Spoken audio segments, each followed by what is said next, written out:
Son histoire est l'une des plus grandes opérations de renseignement de la Seconde Guerre mondiale. Connu sous son nom de code britannique Garbo, en référence à l'actrice Greta Garbo pour ses prétendus grands talents d'acteur, Juan Pujol Garcia est devenu l'un des agents doubles les plus influents de l'histoire. Son travail a culminé avec le succès de l'opération Fortitude, un élément crucial de l'invasion alliée de l'Europe occupée par les nazis, connue sous le nom de Jour J. Pour comprendre toute l'ampleur de son histoire, il est essentiel de commencer non pas par l'espionnage, mais par un homme ordinaire qui n'avait aucune formation officielle en renseignement, aucune connexion et aucun chemin évident vers le monde obscur des espions. Juan Pujol Garcia est né à Barcelone en 1912.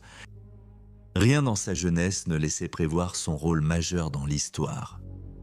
Il a exercé divers métiers, notamment la gestion d'une ferme avicole, et a connu le chaos de la guerre civile espagnole. Ce conflit a profondément façonné ses opinions, car il est devenu désabusé par les excès du fascisme comme du communisme. Il a adopté une position ferme contre les régimes autoritaires, notamment face à la menace croissante de l'Allemagne nazie sous Hitler. Au fur et à mesure que la Seconde Guerre mondiale se déroulait, Pujol était déterminé à faire quelque chose, n'importe quoi, pour aider à faire tomber les nazis. Pourtant, il se retrouva à la croisée des chemins. Sans formation militaire, sans expérience dans le renseignement et sans lien avec un gouvernement allié, il semblait avoir peu d'options. Néanmoins, il possédait une détermination farouche et une créativité unique qui le distinguèrent des autres.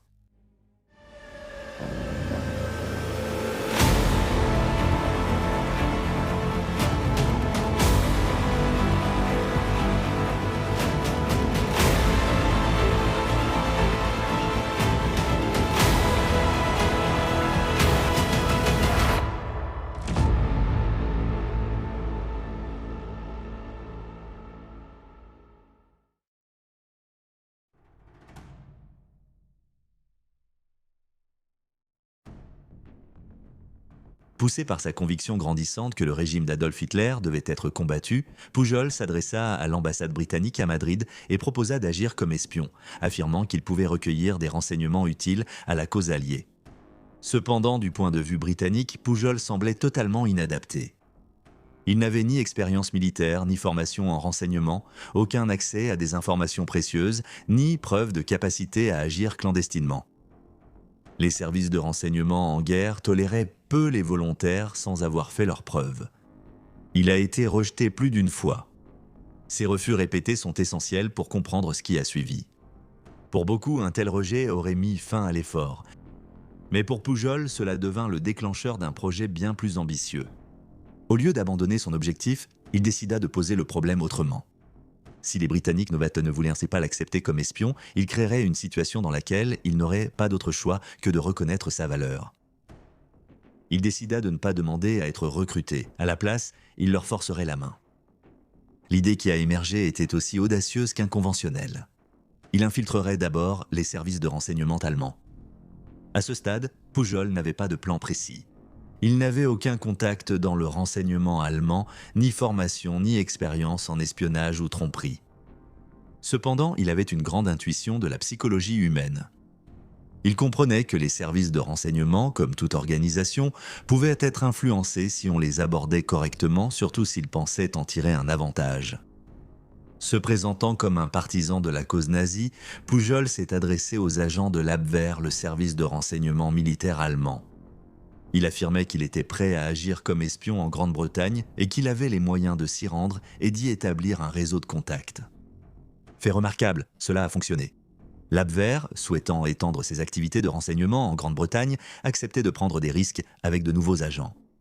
L'enthousiasme apparent de Pujol pour leur cause et son assurance ont compensé son manque d'expérience. Il a été accepté, formé aux techniques d'espionnage de base et doté des outils du métier, code, encre invisible et fond. Les Allemands pensaient qu'il irait en Grande-Bretagne. Au lieu de cela, il a fait un choix décisif et déterminant. Il n'irait pas.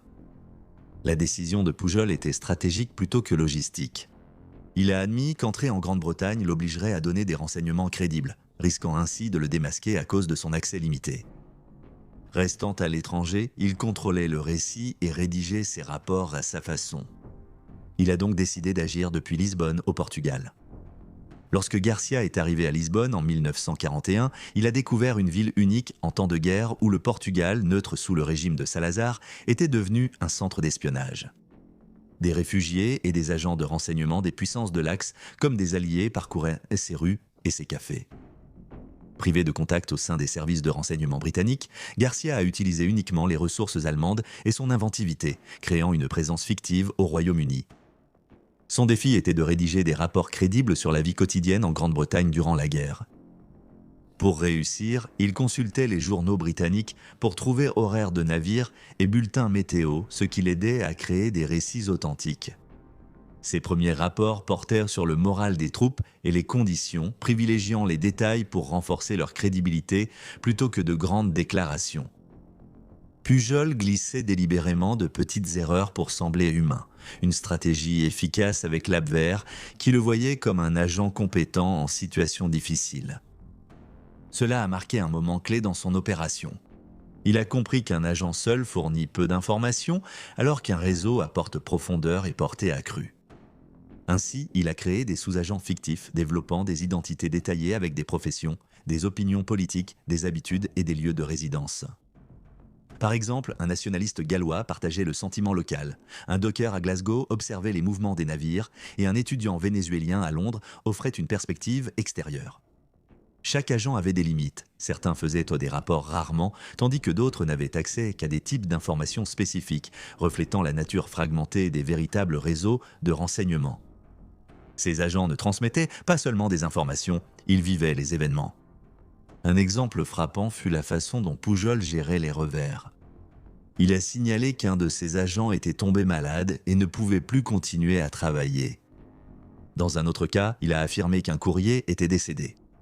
Il a ensuite demandé une aide financière pour la veuve du courrier, une demande que les Allemands ont approuvée. Cet épisode illustre l'ampleur de sa tromperie.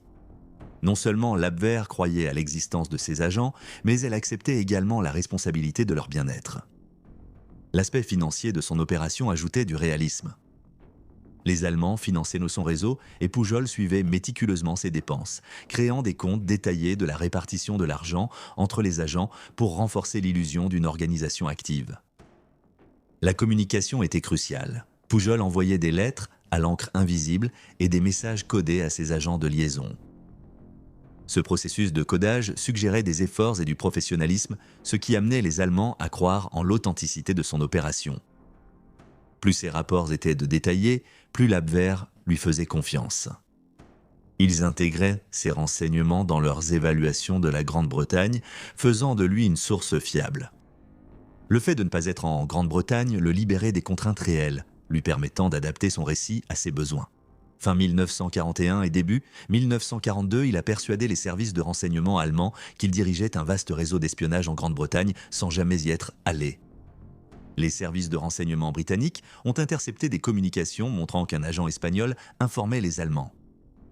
Lorsque le MI5 a remonté la piste jusqu'à Pujol, ils ont reconnu à la fois la menace qu'il représentait et l'opportunité qu'il offrait.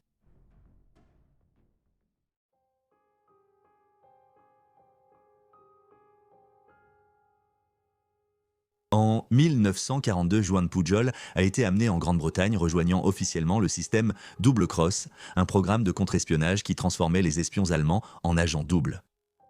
Dirigé par son officier traitant Thomas Harris et soutenu par les services de renseignement britanniques, Pujol a mené des opérations plus sophistiquées et surveillées.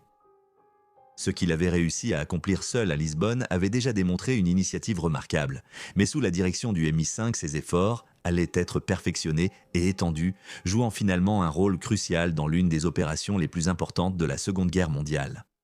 Pujol est devenu clé dans le système Double Cross, son réseau fictif de sous-agents à Lisbonne formant la base de son travail avec le MI5. Grâce au soutien britannique, ce réseau a gagné en ampleur et en complexité.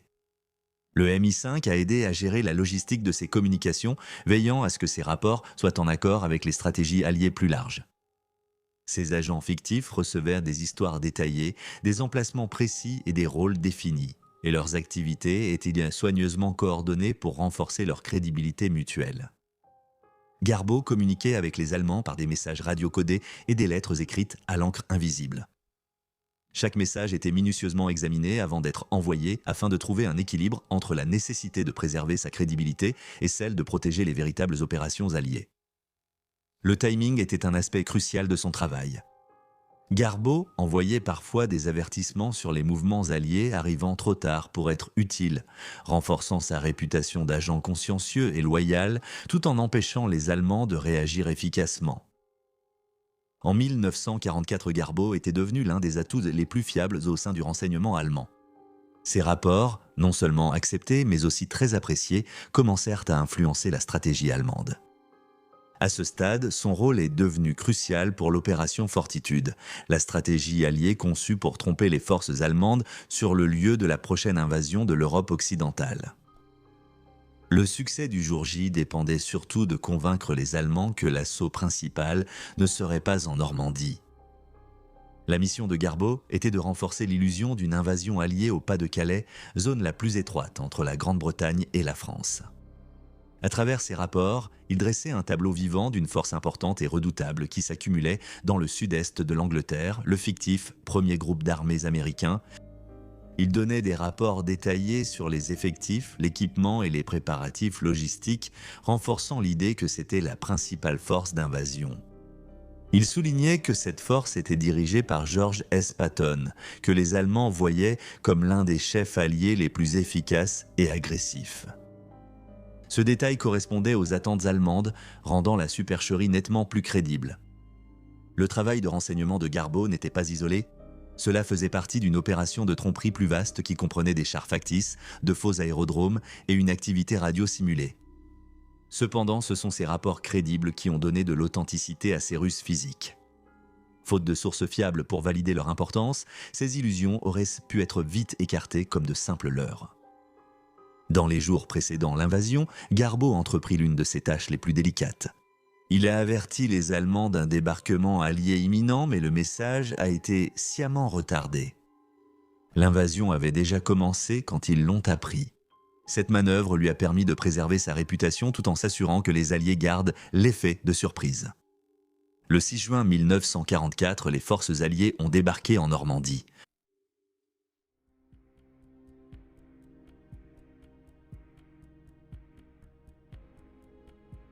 Les efforts de Garbeau ont continué après les débarquements, devenant encore plus essentiels. Après le jour J, ses missions les plus sensibles et stratégiquement vitales ont commencé. Les assauts initiaux ont permis d'établir une tête de pont en Normandie, mais cette position restait encore menacée. Le haut commandement allemand avait la capacité de réagir efficacement s'il interprétait correctement la situation. À ce moment crucial, l'incertitude brouillait la prise de décision allemande. Les commandants et analystes du renseignement hésitaient à voir les débarquements de Normandie comme l'invasion principale alliée ou simplement une ruse destinée à détourner les forces allemandes du véritable objectif. Ce manque de clarté représentait une opportunité et Garbeau se retrouva au cœur de celle-ci. En rédigeant des rapports très détaillés, il renforça la conviction que la Normandie n'était pas le site principal d'attaque. Il affirmait que la principale force alliée restait dans le sud-est de l'Angleterre, prête à attaquer le Pas-de-Calais. Ce récit correspond parfaitement aux attentes allemandes, car Calais avait longtemps été identifié comme le point d'invasion probable en raison de sa proximité avec la Grande-Bretagne. Les informations de Garbeau n'ont rien apporté de nouveau. Au contraire, cela a confirmé les soupçons des planificateurs allemands. À ce stade de la guerre, Garbeau avait passé des années à gagner la confiance de ses contacts allemands. Ces informations étaient assez fiables pour figurer dans les évaluations de renseignement allemandes de haut niveau. Cela a causé une grave erreur stratégique. Le haut commandement allemand a choisi de conserver d'importantes forces en réserve au Pas-de-Calais au lieu de les redéployer rapidement en Normandie. Cette réserve, composée de divisions blindées et d'unités d'infanterie, aurait pu sérieusement freiner l'avancée alliée. Des analyses d'après-guerre des archives allemandes ont montré que de nombreux soldats sont restés, anticipant une seconde invasion qui n'a jamais eu lieu. Ce retard a été crucial. Cela a donné aux Alliés le temps dont ils avaient besoin pour renforcer leur tête de pont, acheminer des fournitures et des troupes supplémentaires et progresser à l'intérieur des terres. Ce qui aurait pu être une opération fragile et réversible est devenu une campagne soutenue et couronnée de succès. Les historiens considèrent aujourd'hui cette opération de tromperie continue dans laquelle Garbeau a joué un rôle clé comme l'une des opérations de renseignement les plus efficaces de la guerre. L'ironie de son succès est devenue évidente même avant la fin de la guerre. À son insu, les Allemands lui ont décerné la Croix de fer de 2e classe le 29 juillet 1944, croyant qu'il rendait un service précieux à leur effort de guerre. Cette décoration prestigieuse, habituellement réservée aux soldats du front, nécessitait l'autorisation personnelle d'Adolf Hitler lui-même. À peu près à la même époque, les Britanniques ont reconnu ses contributions en le nommant membre de l'Ordre de l'Empire britannique, un honneur décerné par le roi George VI en novembre 1944. Cette double reconnaissance souligne une ironie marquante de la Seconde Guerre mondiale. Un individu honoré par les deux camps pour les mêmes actions, alors qu'aucun n'était pleinement conscient de toute la vérité. Malgré ses exploits, Pujol s'est rendu compte que la fin de la guerre n'assurait pas sa sécurité. Bien que l'Allemagne nazie soit tombée, des vestiges de réseaux de renseignement, des sympathisants et des fugitifs continuèrent d'exister à travers l'Europe et au-delà. Pujol craignait que si son rôle d'agent double venait à être découvert, il puisse devenir la cible de représailles. Sa tromperie avait été très personnelle pour ceux qui l'avaient trompé, et la profondeur de sa trahison le rendait particulièrement vulnérable. Pour se protéger, il a conçu un plan reflétant la créativité qu'il avait montrée pendant la guerre. Il allait disparaître. Avec le soutien des services de renseignement britanniques, Pujol a simulé sa propre mort en 1949. La version officielle affirmait qu'il avait succombé au paludisme en Angola, un récit suffisamment convaincant pour être largement accepté, même parmi ceux qui l'avaient connu. En réalité, il a entamé une nouvelle vie. Après être passé par l'Angola, Pujol s'est installé au Venezuela sous une nouvelle identité. Là-bas, il a adopté une existence tranquille, évitant soigneusement l'attention du public. Il gérait une librairie et une boutique de cadeaux, menant une vie ordinaire. Un contraste fort avec son rôle exceptionnel durant la guerre. Pendant des décennies, il est resté en grande partie invisible. Sa disparition était si totale que même dans les cercles du renseignement, peu de gens connaissaient son sort. L'homme qui avait autrefois influencé les décisions stratégiques de l'Allemagne nazie s'est transformé, en temps de paix, en un simple citoyen vivant dans l'obscurité. Son histoire n'a refait surface que dans les années 80. L'historien britannique Nigel West s'est lancé dans une quête pour découvrir l'identité de Gabo. Après des années d'enquête, il a retrouvé Pujol au Venezuela, suscitant un vif intérêt parmi les historiens et les anciens agents de renseignement lorsqu'ils ont découvert que l'un des agents doubles les plus importants de la guerre était toujours en vie. Pujol a brièvement séjourné en Grande-Bretagne, accueilli avec considération et respect. Il a rencontré d'anciens collègues, visité des sites importants de la guerre et même assisté aux commémorations du jour J. Son rôle pendant la guerre a été reconnu publiquement pour la première fois. Il est décédé à Caracas en 1988, clôturant le chapitre d'une vie marquée par l'anonymat, la tromperie et une importance historique.